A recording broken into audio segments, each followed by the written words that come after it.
Teman-teman, saya berbahagia ketemu lagi. Kali ini membicarakan catatan saya agar penonton video makin semangat melakukan penguasaan ilmu dalam tugasnya lebih cepat dari saya dulu sebelum pensiun. Berlimpah pengetahuan di beberapa buku, saya akan bercerita dengan fokus pada sejumlah catatan favorit saya.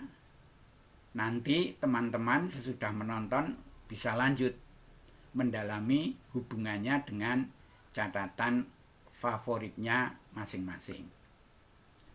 Catatan pertama saya dari Petuah Nusantara yang telah berabad-abad. Kedua, ungkapan Ki Hajar Dewantara pertengahan abad yang lalu.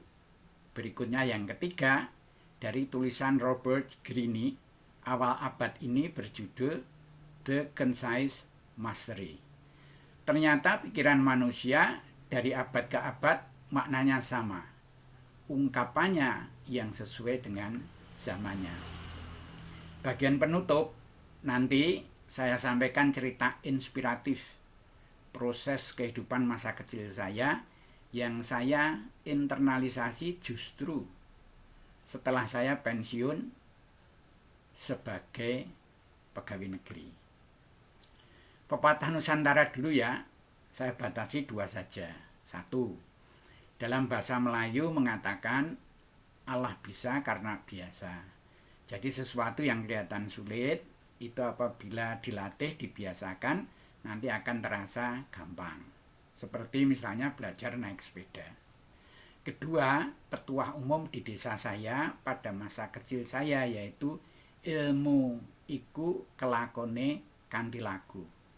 Jadi penguasaan ilmu itu akan terlaksana apabila kita mengerjakan laku. Laku itu macam-macam. Rajin belajar, berpuasa, dan lain sebagainya. Berikutnya dari Ki Hajar Dewantara yang terkenal saya pilih itu tentang 3N. Singkatan dari niteni, niroke, nambahi. Niteni itu sebetulnya mengidentifikasi, to identify. Kemudian mengerti, lalu bisa menirukan. Sesudah bisa menirukan, itu lalu menambah dengan inovasi-inovasi sesuai tantangan yang sedang dihadapi. Lanjutannya tentang tulisan Robert Greene, ada 3 tingkatan proses penguasaan ilmu menuju pencapaian puncak, yaitu pertama masa pemagangan, kedua masa aktif kreatif, serta yang ketiga tingkat tertingginya adalah penguasaan atau mastery. Pada pemagangan, seorang menjadi pengikut belajar mengharmonisasikan pengetahuan eksplisit dengan praktek, mendapat pengetahuan tacit atau tacit knowledge, dan pada kondisi ini sikap terbaik adalah belajar sebanyak-banyaknya dan menghayati elemen-elemen pengetahuan dasar bagi pekerjaan dan semua peraturan yang terkait. Tingkatan kedua membiasakan kreatif dan aktif proaktif, bukan sekedar reaktif.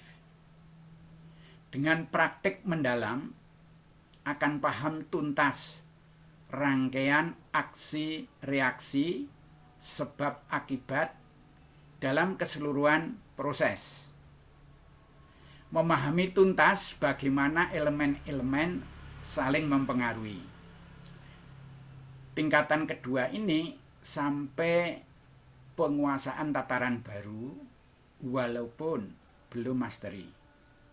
Telah piawai berinovasi atas elemen-elemen.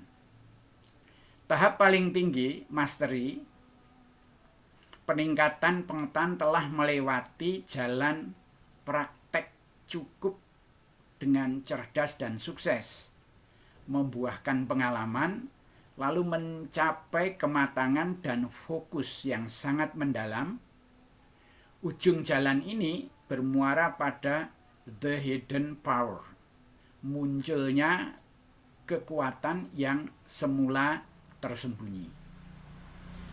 Pada tahap mastery, seseorang dapat melihat dengan sangat jelas seluruh proses dalam sistem dan telah memiliki naluri yang merasakan, mengetahui dengan human instingnya bila ada ketidakberesan kinerja sistem.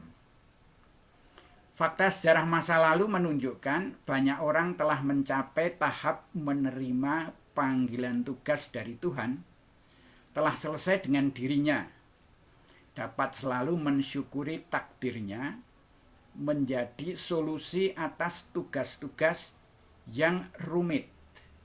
Namun dia tabah dan dapat menggunakan ilmunya pada tingkat mastery.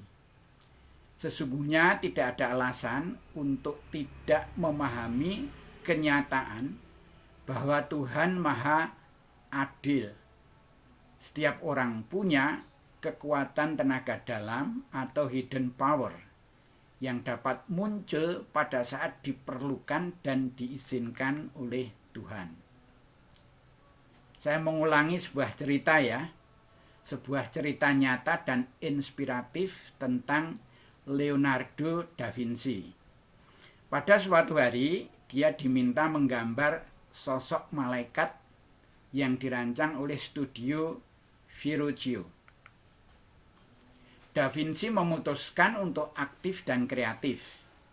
Dia memadukan pikiran dan perasaan melalui kontemplasi sangat dalam dan menemukan determinasi gambar baru yang menjadikan dia sebagai seniman pertama, pencipta lukisan malaikat bersayap dengan latar belakang lingkungan yang indah.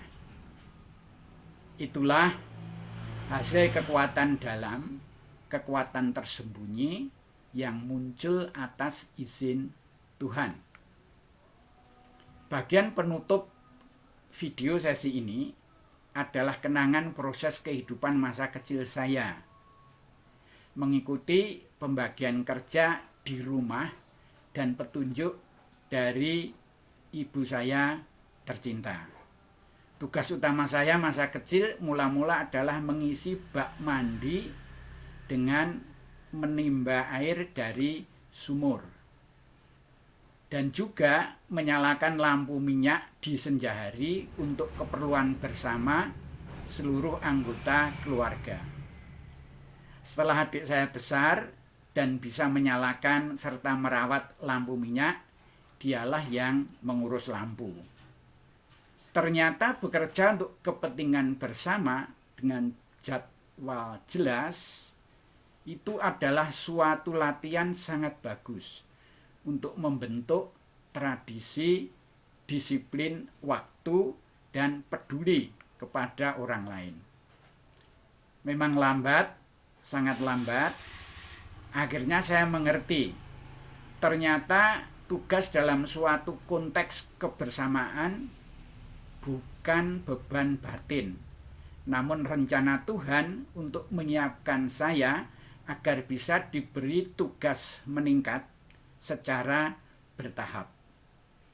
Sesuai ketekunan saya melatih diri dalam hal pikiran dan rasa atau emosi, serta karsa atau kemauan, menghasilkan tuntunan dari lingkungan kita atas izin Tuhan. Bahwa keseluruhan proses hidup dapat ditempatkan pada posisi pembelajaran sepanjang hayat atau lifelong learning untuk penguasaan tugas dan bisa memanggil potensi yang masih terpendam, the hidden power, agar muncul membentuk kemampuan puncak kita dalam bekerja, serta sehat jiwa raga atas tuntunan Tuhan. Sekian dulu ya, silakan merefleksi ulang 7 video sebelumnya. Video ke-8 ini akan disambung beberapa hari lagi.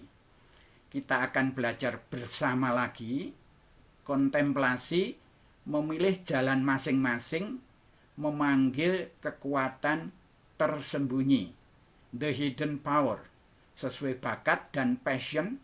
Marilah kita berdoa, mohon izin Tuhan. Terima kasih telah menonton video ini.